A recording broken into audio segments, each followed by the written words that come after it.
삶에 하나님이 준비하신 은혜와 은총이 충만하기를 축복합니다. 우리는 살아온 길과 살아야 할 길 사이에 오늘을 살고 있습니다.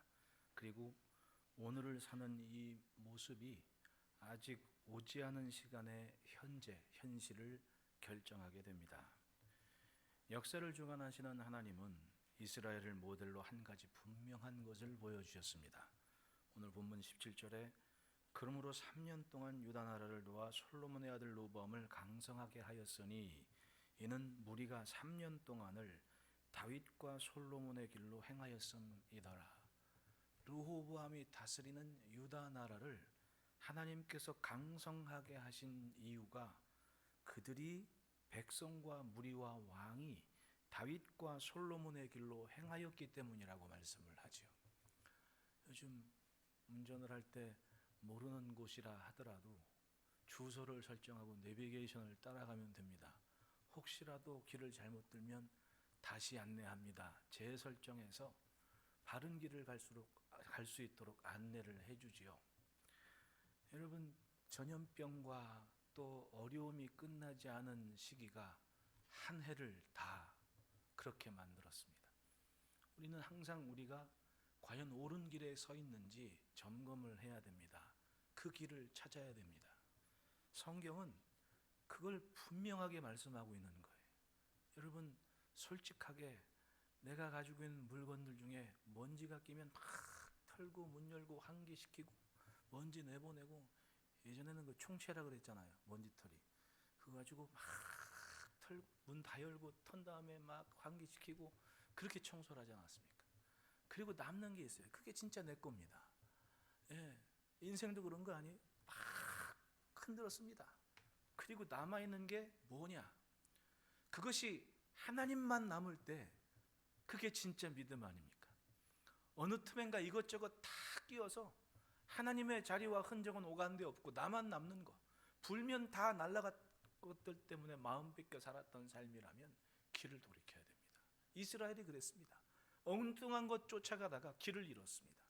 그러나 다윗과 솔로몬의 길 보십시오. 다윗처럼 하나님을 기뻐하고 그 말씀을 지켜 행하는 길에 섰다는 겁니다. 솔로몬처럼 성전을 사모하며 지혜로 세상을 다스리는 왕이 됐습니다. 하나님께 속한 것을 존중하며 그것 지켜내기 위해 지혜를 구한 솔로몬을 보십시오. 여러분, 우리가 이 땅을 살면서 하나님 나라 그러는데 과연 그 하나님 나라가 어디에 있습니까? 하나님 나라를 향하는 모습이 어디에 있냐고요. 그건 머릿속에 있는 게 아닙니다. 지식으로 딸딸 암기해서 하나님 나라가 우리 가운데 있다, 이게 아니라는 거예요.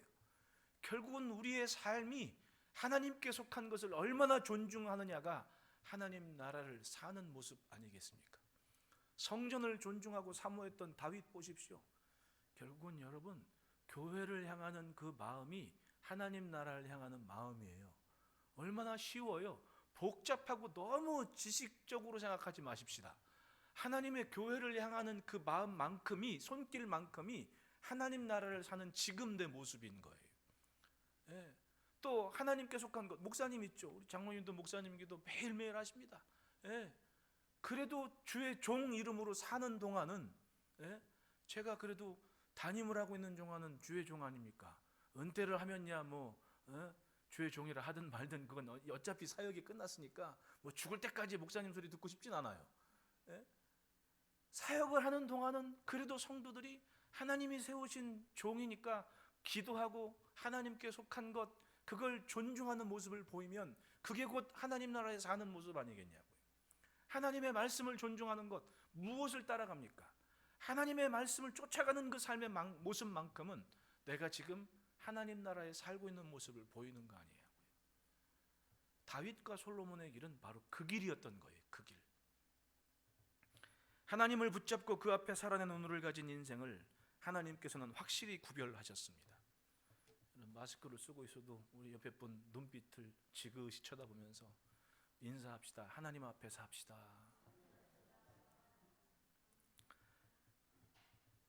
제가 이렇게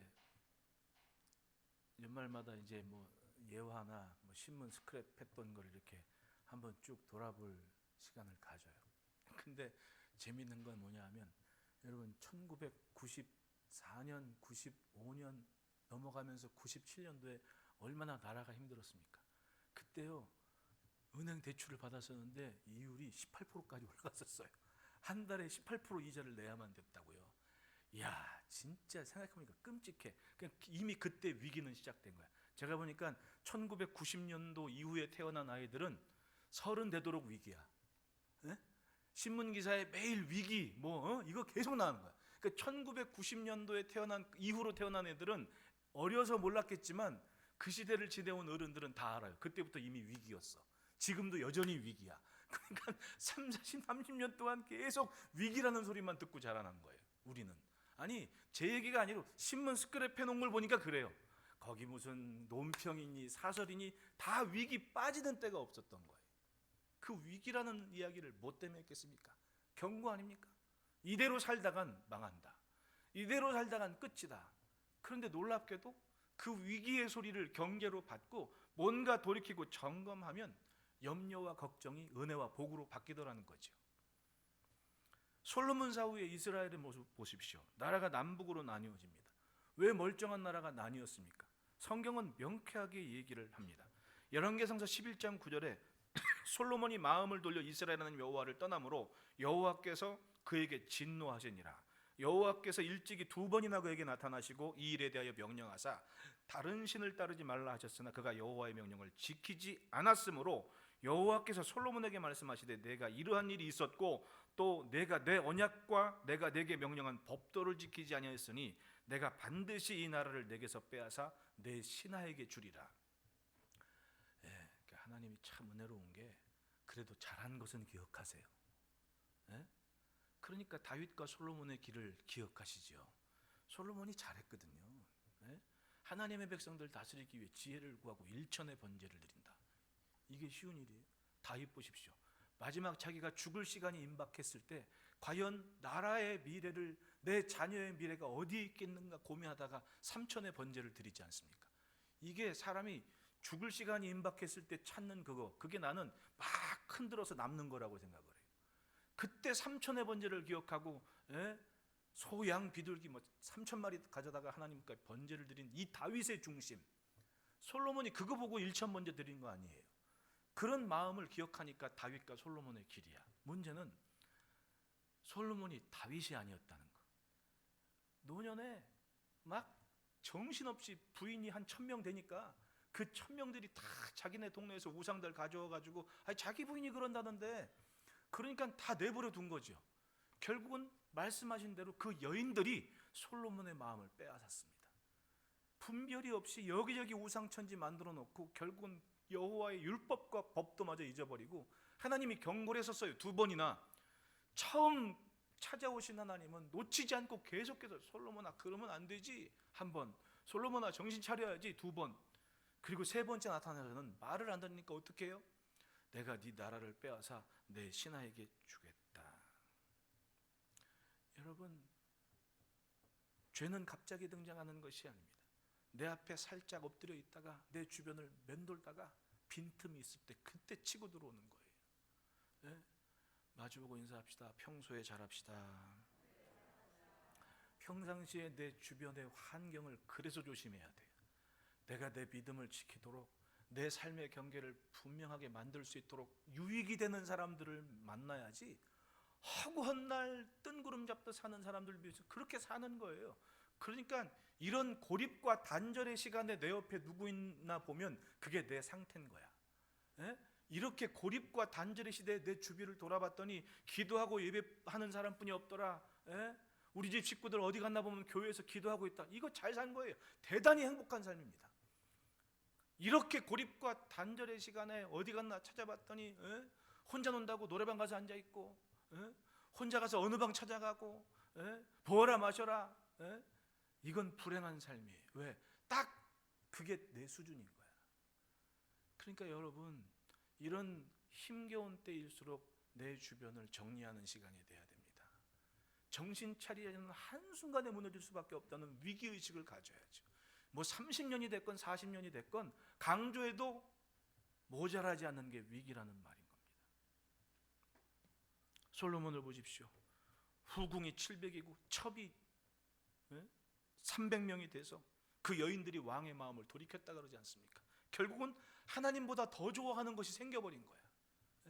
막 흔들면 하나님밖에 없어야 되는데 막 흔들었는데 하나님은 어간데 없고 자기 부인 1000명이 가져온 신들하고 그 삶의 규모들만 남아있는 겁니다. 그게 좋아 보이거든. 왜? 사람이요, 내게 없는 건 다 좋아 보이는 거야.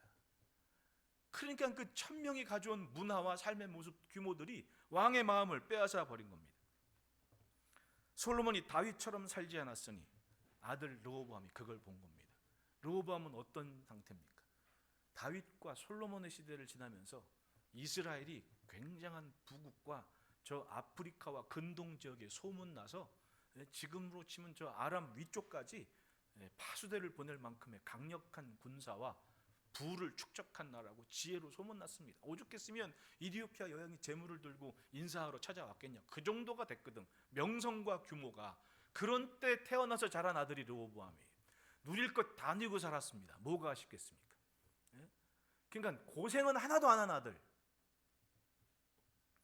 그런데 그렇게 왕이 된 르호보암이 나라를 잘 지켰느냐? 그게 아니었어요. 아버지 할아버지 때 힘 못 펴고 도망갔던 뭐 아람이건 주변의 모압이건 그런 나라에 그런 좀 근성 있는 뭐 자기들 지금 부족장이나 족장들 자식들이 있을 거 아닙니까? 나중에 아수르 때까지 나오는 하맛이랄지 또 아람의 뭐 르손이랄지 뭐 이런 왕들이 다 피했다가는 솔로몬이 하나님을 존중하지 않는 삶을 가져가기 순간부터 주변에서 머리를 싹 디밀더니 르호보암이 딱 왕이 된 순간부터 이스라엘을 괴롭게 하는 거예요. 이스라엘을. 그것만이 아닙니다. 어떻게 됐습니까?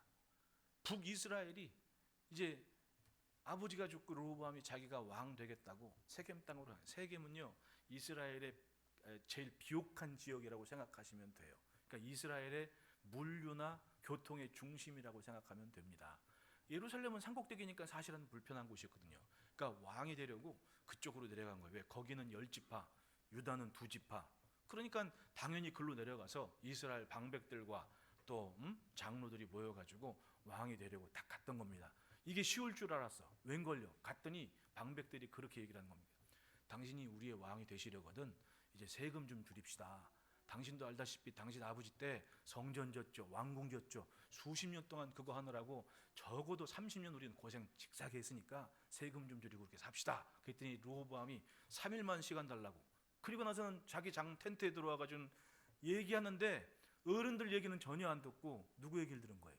자기가 같이 자란 그 젊은 세대 사람들한테 야, 저 사람들이 이렇게 얘기하던데. 그러니까 친구들이 뭐라고 얘기해요? 가서 당신 새끼손가락이 당신 아버지 허리보다 굵다고 얘기하라고. 이런 식으로 조언을 했던 겁니다. 그래서 르호보암이 한마디 딱 하니까 이스라엘의 방백들이 화가 난 겁니다. 우리가 다윗 가문과 무슨 상관이 있느냐? 손 털어버리자. 그랬더니 당황을 했죠. 그리고 나서는 갑자기 이스라엘 방백들이 군사를 동원해서 르호보암을 공격하려는 낌새를 보고 르호보암이 예루살렘으로 휙 도망을 왔던 거예요. 자, 그 다음 어떻게 됩니까?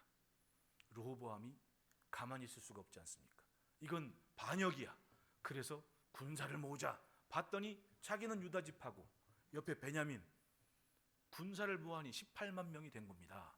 그래서 쳐들어가자. 전쟁을 딱 하러 가는 그 상황이 벌어졌던 거죠. 그게 다 뭐 때문에 벌어진 일이에요? 다 털어서 남는 게 하나님이어야 되는데 하나님의 자리가 흔적이 사라지니 하나님께서 있을 자리가 없었고, 그리고 어떤 위험이 됩니까? 자식이 나라 건사하며 살아갈 때 결국은 위험과 위기와 재앙을 자초하게 됐다는 거예요. 여러분, 내가 잘 살아도 내 자녀들이 믿음으로 선 것을 확인하는 가시들이 분명히 있어요. 가시들이.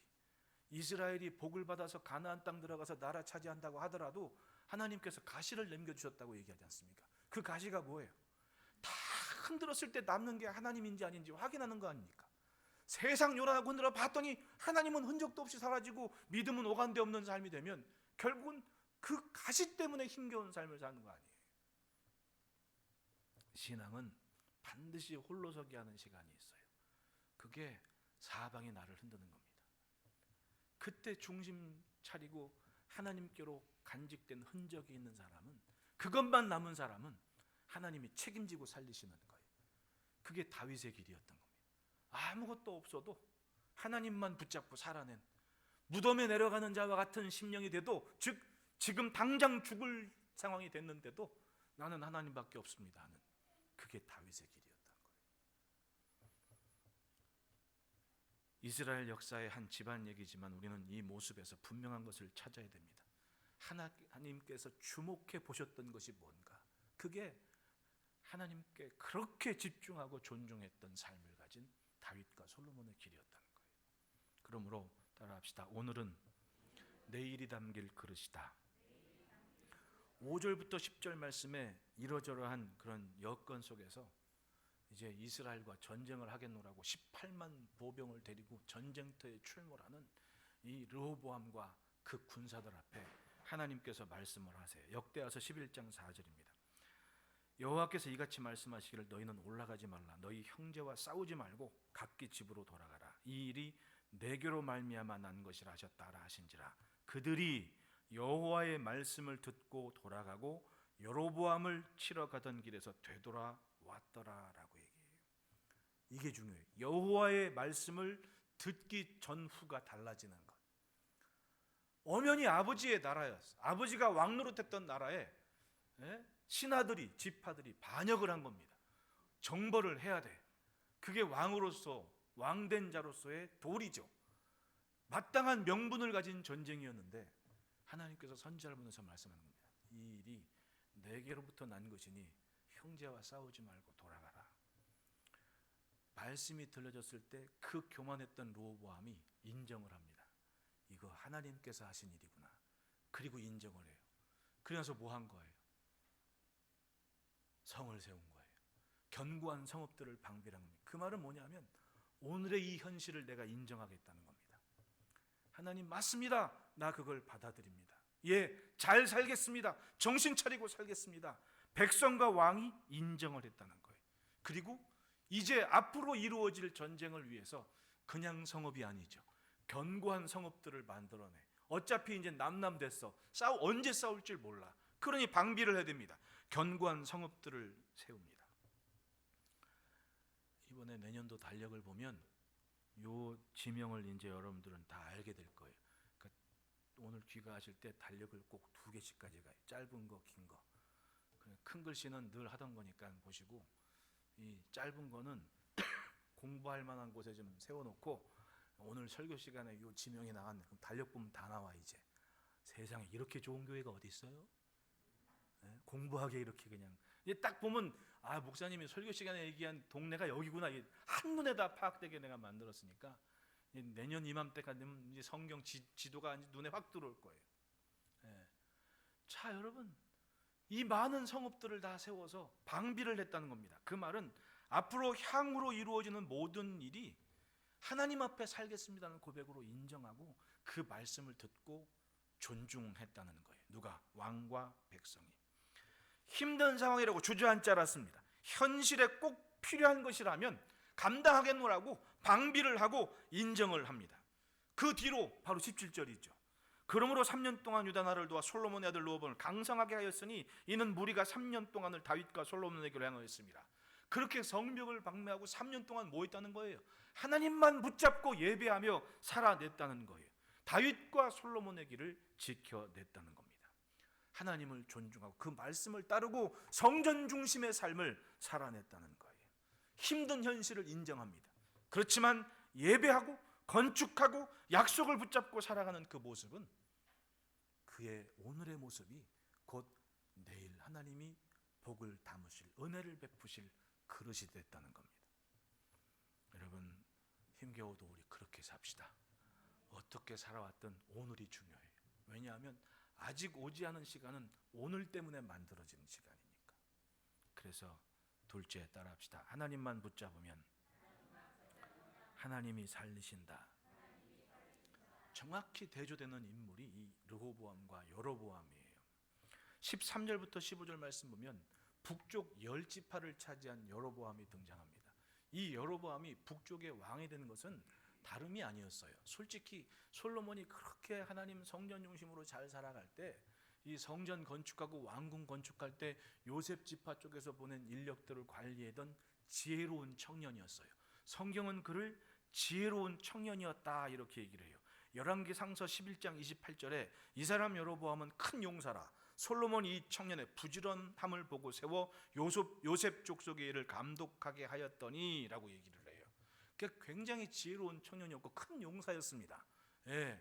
근데 솔로몬이 여인들에게 마음 빼앗기고 하나님 없이 살려는 이젠 율법도 무시하고 그렇게 살아갈 때 하나님께서 그 여로보암에게 아이야 선지자를 보내서, 선지자가 그냥 간 게 아니야. 새 옷을 딱 입고 가요.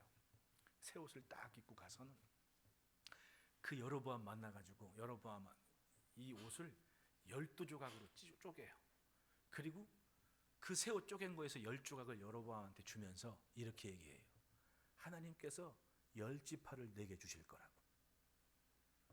그리고 놀라운 약속을 하시는데, 네가 하나님의 율법과 말씀을 잘 지켜 행하면 내가 다윗을 위하여 세운 것 같이 너를 위하여 견고한 집을 세우고 이스라엘을 내게 줄 것이다. 약속을 받았어요. 그렇기 때문에 솔로몬이 죽고 하나님은 약속하신 대로 도망갔던 여로보암이 돌아와서 이스라엘 10지파의 왕이 되게 하신 거예요. 약속이 이루어지는 삶이었다는 겁니다. 신나요 안 신나요? 이건 기분 째지는 거야. 왜냐하면 이스라엘 나라는요, 사실은 예루살렘을 중심으로 해서 북쪽으로는 비옥한 땅이고 살기 좋은 곳, 이슬 때문에 비옥한 땅이 되는데, 즉 이슬만 내려도 농사 잘 짓는 땅이 돼요. 근데 예루살렘을 기점으로 남쪽은요, 예? 차 타고 10분만 내려가면 유다 광야가 나와버려요. 농사 져요 못 져요? 못 짓는 땅이거든요. 그러면 사실상 규모만으로 볼 때 이스라엘 왕이 좋아요, 유다의 왕이 좋아요? 이스라엘 왕이 훨씬 좋은 거야. 즉 좋은 거 여로보암한테 줘버리신 겁니다. 그러면 약속대로 여로보암이 붙잡을 것은 말씀드린 것처럼 막 흔들어도 하나님만 남을 수 있도록 살면 여로보암은 이제는 나중에 이스라엘을 차지할 만큼은 살아낼 왕이 될 거야. 이게 장래의 비전이 됐던 거죠. 그렇지만 여로보암은 약속이 기회가 되지를 못했습니다. 하나님의 말씀이 없던 기회를 가져왔다면 사람이 아니라 더 하나님의 말씀을 붙잡아야 되는데 여로보암이 정신 차지를 못했습니다. 그리고는 자기 마음대로 믿겠다고 이스라엘에 한 48교의 성읍이 북쪽에 레위 지파들이 살았어요. 레위 지파에겐 기업을 주지 않고 레위 지파는 12지파의 성읍들 몇 개씩 한 3개, 4개씩 이렇게 2-3개씩 가져가지고 거기서 살게 하고 각 지파의 순서에 따라 실로의 장막에 올라와서 하나님께 번제를 드리게끔 반차를 따라 행하게 했거든요. 그러니까 레위인들은 사실은 12지파에 나눠 살고 있었던 거예요. 근데 북쪽 10곳에 나눠 살던 레위인들의 성읍에 있는 사람들이 전부 다 어디로 왔다 그래요? 성경에 본문 말씀에 13절부터 15절 말씀에 온 이스라엘의 제사장들과 레위 사람들이 그들의 모든 지방에서부터 누구에게로? 르호보암에게로 돌아왔다. 즉 살기 좋은 땅 뒤로 하고 전부 예루살렘으로 올라왔다는 겁니다. 이유가 뭐예요? 여로보암이 자기 이스라엘 백성들한테 이제 11조건 목은 레위인들을 위해 봉사했던 모든 일들을 하지 못하게 하는 거예요. 그리고 해임을 해버린 겁니다. 그리고 자기 마음에 맞는 제사장들을 세우는 거예요. 그리고 니들이 이제 앞으로 제사장으로 되라. 그러니까 레위인들이 갈 곳이 없고 제사장들이 먹을 것도 없고, 그러니까 어떻게? 예루살렘으로 가는 거지, 성전으로. 그러니까 여러분, 하나님을 믿어도 잘 믿어야 돼요. 내 마음대로 믿고 싶은 마음 왜 없겠습니까? 대표적인 게 뭐예요? 11조 하지 마라, 뭐 봉사하지 마라, 예배 가지 마라, 안 가도 된다, 교회 필요 없다, 이런 사람들 얼마나 많아요. 지식은 갈수록 발전하는데 발전하는 게 좋은 쪽으로 발전하면 좋은데 어떻게? 뜬금없는 일에서 뜬구름 듣듯이 신앙생활하다 만든 사람들이 많아요. 그런 사람들이 많다니까요. 그러니까 선조들이 그렇게 강조하고 지켜왔던 것이 마치 아무것도 아닌 것인 양 사실은 그것 때문에 살았는데, 그것 때문에 살았는데 살만하니까 살아온 원동력이 됐던 모든 것을 무시하게 하는 이야기들이 얼마나 많냐고요. 전통 위에 좋은 집을 지어야지 전통을 무시고 새로운 집 져봤자 아무런 유익이 없는 거예요. 여러분들 이렇게 뭐 가끔 뭐 지금 여행도 못 다니지만은 유럽이나 이런 데 가서 놀라는 게 뭐예요? 야, 이 예배당이 300년 됐대. 이것 때문에 놀래잖아요. 우리 동네에 그런 흔적이 있습니까? 유럽이나 이런 좀 미국 뭐 동부 쪽 가면 야, 이게 뭐 150년 전 예배당이 이런 게 있어요. 우리는 여차하면 부수고 새로 짓고 옛날 거 찾을 게 또 없는 거야. 삶도 그렇고 건물도 그렇고. 이러니까 밖에 나가면 공부를 하고 오는 거 아닙니까? 우리는 그런 게 없어요. 시내 한복판에 고궁이 있어도 이게 언제적 건지 몰라요. 우리 청년들 데리고 저 예전에 김양한 집사님 살던 뒷길 성벽길 가가지고 내가 야, 이건 태조 때 지은 거고 이건 세종 때 지은 거고 이건 세조 때 지은 거야, 이렇게 얘기하면 애들이 몰라요. 관심이 없는 거지. 좀 생각을 하면서 좋은 것 좀 받아들이고 기억을 하면 얼마나 좋습니까? 무조건 아니야 그리고는. 근데 학풍도 그렇게 따라가다 보니까 놓쳐버리는 거예요. 여러분 보십시오. 뜬금없이 왕된 다음에 필요 없어, 내 맘대로 할 거야, 제사장들 필요 없어. 자기 선지들이 그렇게 지켜오면서 11조 보내서 먹고 살게 한 제사장들이 한순간에 다 먹을 거 없이 남쪽으로 쫓겨나버린 겁니다. 그럼 자기가 왕된 거예요. 뭐 한 거예요? 없었던 기회를 잡았으면 그것을 기회 삼아서 더 출중한 다윗의 버금가는 가문으로 설 수 있었는데, 하나님을 존중하는 삶이 무너진 순간 하나님은 그 땅에 부으셨던 은혜를 차츰차츰 거두어 가십니다. 이게 무서운 거예요. 어차피 없었던 것이라면 매달릴 일이 아니죠. 다윗 보십시오. 어차피 없었던 목동이었으니 내 죽을 때 죽더라도 마지막 남은 것은 하나님이어야 되지 않겠느냐. 이게 다윗의 길이었어요. 무덤에 내려가는 자와 같을까 되는 상황에도 하나님 찬송하면서 살았습니다. 그랬더니 점점 멀어지는 이스라엘의 왕위가 어느 날 갑자기 그 자리에 다윗을 세우지 않습니까? 여로보암은 그렇게 될 수 있었던 인물이었던 거예요. 그런데 좀 살만하고 사람들 왕이 되니까 어떻게 돼요? 제사장들 쫓아내고 레위인들 쫓아내고, 즉 하나님의 것을 존중하는 삶이 무너진 순간 하나님은 여로보암에게 주신 것을 다 거두어 가십니다. 그러니까 믿음도 배짱이 있어야 돼. 내가 어차피 없었던 거 하나님은 붙잡아야지, 이게 있었으면 되는데 사람들 그것 불안해가지고 제사장들 쫓아내고 백성들 예루살렘에 예배드리지 못하게끔 막아버리고, 그러니까 어떻게 돼요? 하나님은 여로보암에게 주신 약속을 거두어 가시는 겁니다. 16절 보십시오. 이스라엘 모든 지파 중에 마음을 굳게 하여 이스라엘 하나님 여호와를 찾는 자들이 레위 사람들을 따라 어디로? 다 예루살렘으로 르호보암에게 갔다는 거예요. 어떤 사람들이? 하나님 여호와를 찾는 사람. 여러분, 세상을 복되게 하는 것은요, 하나님을 찾는 자들이 이 땅을 살 때 세상이 복되는 거예요.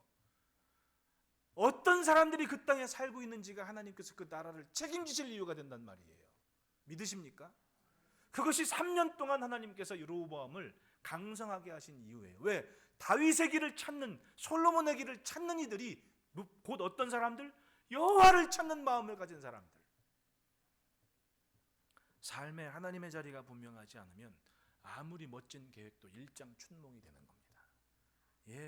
사람이 마음의 길을, 자기의 길을 마음으로 계획할지라도 그 길, 그의 길을 인도하시는 분은 여호와신이라고 말씀해요. 잠언서 16장 9절에.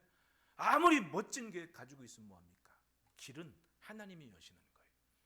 제가 이 자료를 정리하면서 깜짝 놀라서 아주 그냥 막 소름 끼칠 만큼 야 하고 박수를 친 기사를 찾았어요. 그게 뭐냐면 2011년도에 러시아의 국제관계연구소, 거기서 이제 2011년부터 20년, 한 2030년 미래전망 전략계획을 짠 겁니다. 그걸 러시아의 뭐 미래학자들이나 학자들이, 경제, 군사, 외교 관련된 학자들이 모아서 해마다 이제 논문을 내고 자료를 제출하는데, 거기에 북한에 관련된 분량이 5페이지가 있었습니다.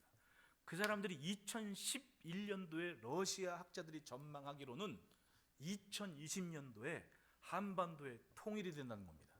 남한의 경제 규모를 중심으로 해서 북한이 흡수 통일이 되고 구체제에 적응하는 인사, 즉 사회주의나 공산주의에 뼈저리게 각인된 100만의 북한 체제 인사들이 중국이나 러시아로 망명을 하게 될 거라고 얘기를 해요.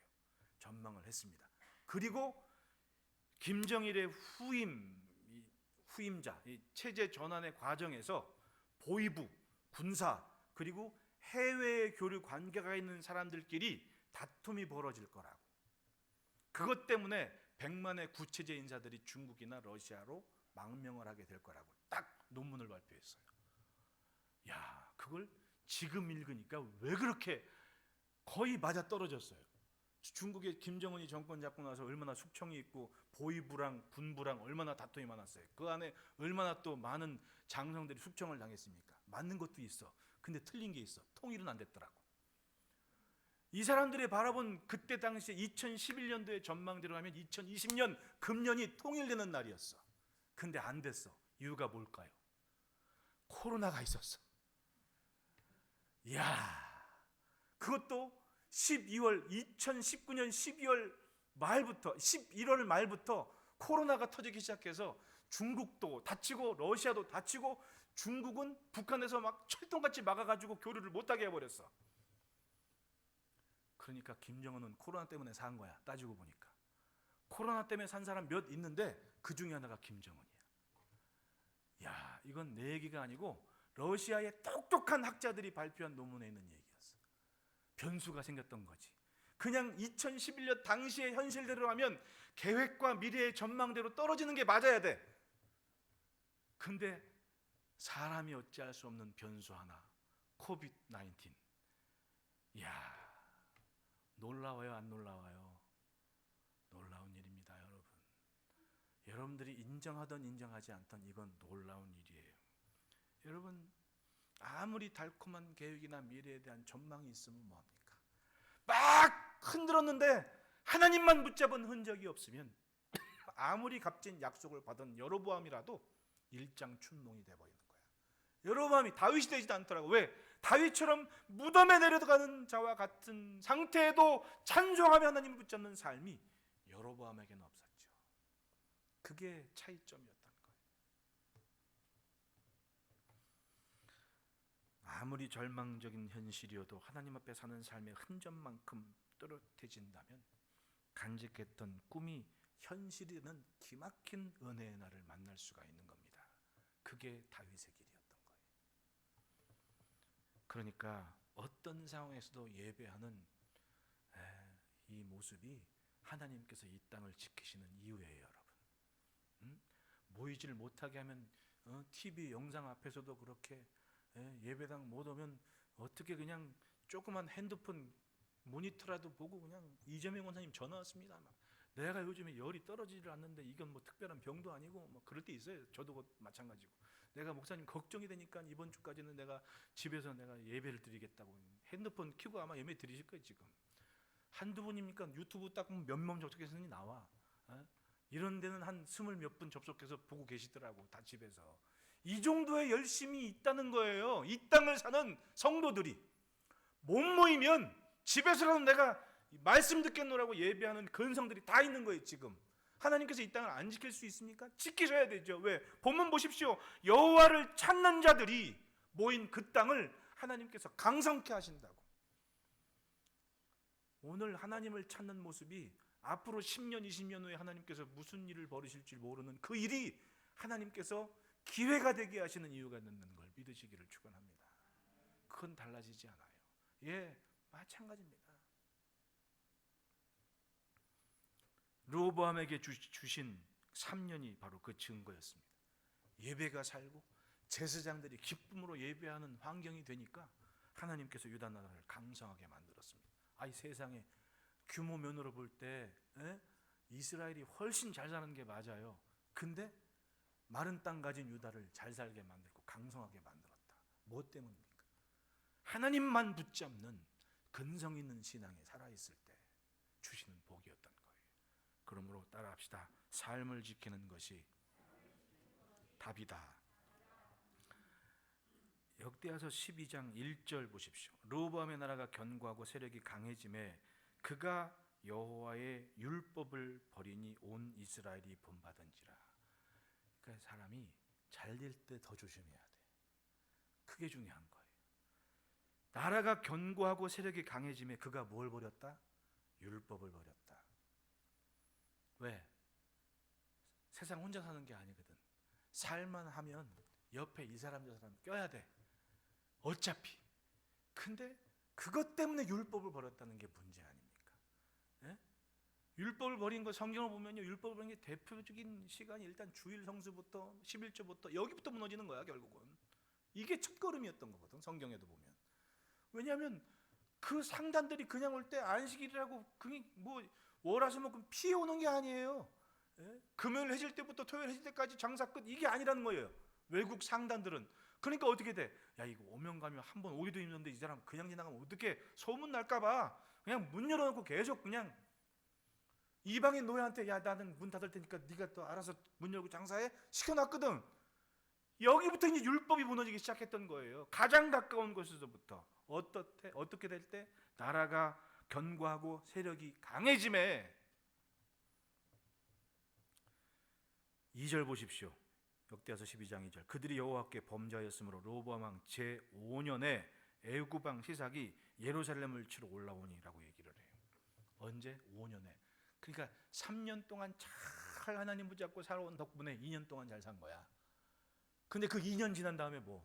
결국은 그 2년은 하나님이 더 지켜보신 유예 기간이었지. 아니 3년을 잘 살았는데 왜 그러지? 그리고 하나님께서 2년 동안 사는 모습을 봤는데 도저히 안 되겠어. 그러니까 어떻게? 애굽 왕 시삭을 딱 보내서 12장 3절에 그에게 병거가 1200대요 마병이 6만 명이며 애굽에서 그와 함께 온 백성 곧 리비아와 숫과 구스 사람이 헤아릴 수 없이 많더라. 얘기했죠. 아합 왕이 얼마나 부자인지 이거 보면 알아요. 아합 왕이 얼마나 부자였는지 애굽 왕 시삭이 가지고 온 병거가 몇 대라고 얘기해요? 1200대라고 얘기하나요? 아합 왕의 병거는 2000대라고 얘기하지 않습니까? 그렇게 비교하면 얼마나 성경이 이해하기 쉬워요. 아합 왕의 규모를 알겠죠. 어쨌든 애굽 왕 시삭이 병거 1200대 몰고 쳐들어온 겁니다. 그리고 어떻게 돼? 그 견고한 성읍들을 다 빼앗아 가졌습니다. 결국은 오만과 교만이 미래를 망쳐버렸습니다. 잘 살게 되었다고 의도적으로 율법을 무시한 여로보암의 나라가 한순간에 애굽 왕의 힘에 짓밟힐 수밖에 없는 그런 상황이 되어버린 거예요. 은혜로 잘 살게 된 나라가 유다 두 지파, 유다와 베냐민 지파의 나라, 르호보암의 나라 아닙니까?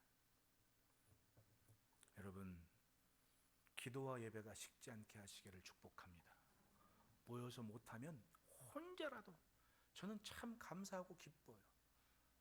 늘 제가 뭐 말씀을 드리지만, 솔직하게 말씀드리지만 여러분들의 은혜 때문에 살아요. 기쁘고. 틈만 나면 새벽이건 뭐 아침이건 점심이건 저녁이건 한밤중이건 와서 기도하고 가는 성도들이 있으니까 얼마나 마음이 좋습니까? 제 마음이. 기도와 예배가 식지 않게 하는, 아무리 흔들려도 하나님의 자리는 있는 그 삶이 하나님이 지키실 이유가 되는 겁니다. 보십시오. 4절 말씀에 시삭이 유다의 견고한 성읍들을 빼앗고 예루살렘에 이르렀다. 즉 오늘 본문에 쌓았던 그 모든 성읍들이 다 누구께 되어버린 거예요. 5년 만에 애굽 왕 시삭 것이 되어버린 겁니다. 그런데 5절, 그때 유다 방백들이 시삭에로 예루살렘에 모였는지라 선지자 스마야가 르호보암과 방백들에게 나와 이르되 여호와께서 이같이 말씀하시기를 뭐라 그래요? 너희가 나를 버렸으므로 나도 너희를 버려 시삭의 손에 넘겼노라 하셨다 한지라. 멋지게 세운 성읍들을 다 빼앗기고 맙니다. 왜? 하나님께서 그렇게 하신 거죠. 따라합시다. 살아온 삶에 답이 있다. 정신 차리고 아무리 흔들려도 하나님 것만은 흔들리지 않는 그 신앙.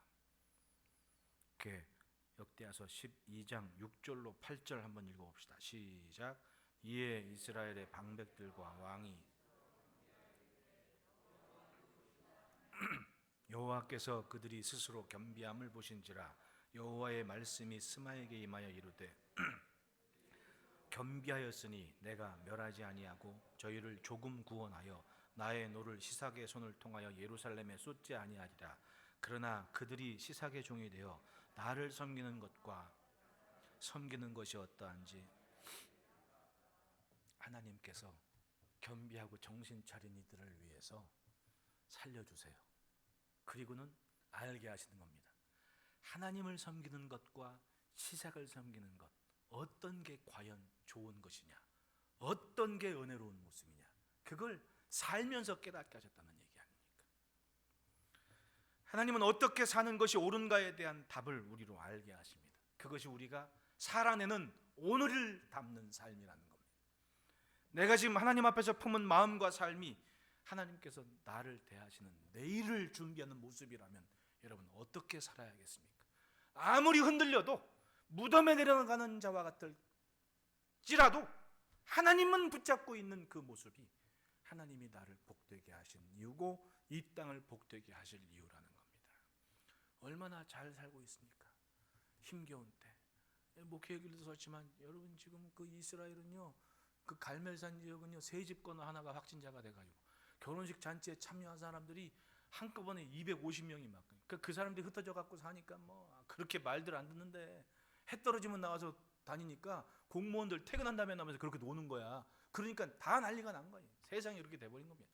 내가 무슨 생각이 드냐면 여러분 가끔 뭐 최근에 나온 영화 중에 다 좀비 영화 아니에요. 좀비 떼들이 막 여기저기 막 한번 물려가지고 다 좀비가 돼가지고 막 그 우리나라 그 부산의 영화도 보십시오. 멀쩡한 사람이 얼마 되지도 않아. 그런 지경이 돼버린 거예요. 쉽게 말하면. 그런데 하나님은 이 땅을 지키십니다. 무엇 때문에? 팍 흔들어도 하나님의 자리만 분명히 있는 그 성도들의 삶이 있기 때문에 여러분 그 삶이 새롭게 이루실 미래인 것을 믿고, 요즘 또 학자들이 얼마나 많은 전망을 해놓습니까? 향후 21세기에 2035년 45년 전망할 때 이 대한민국의 위상이 얼마나 커지고 있습니까? 이제 그때 돼서 지금 바라보는 이 핑크빛 전망이 이루어지는 날이 되기 위해서라도 여러분 우리 예수 잘 믿읍시다. 지금 믿는 그 믿음의 삶이 자라나는 자녀들의 삶이, 얘기했죠. 1990년대 이후로 출생한 아들은 항상 위기였어. 그러면 반대로 지금 예수 잘 믿고 하나님만 붙잡는 삶이 된다면 2021년 이후로 태어나는 애들에게는 항상 번창하는 뉴스를 맞이할 수 있는 시대가 올 수 있을 거 아닙니까? 우리 그렇게 살아냅시다. 기도하겠습니다.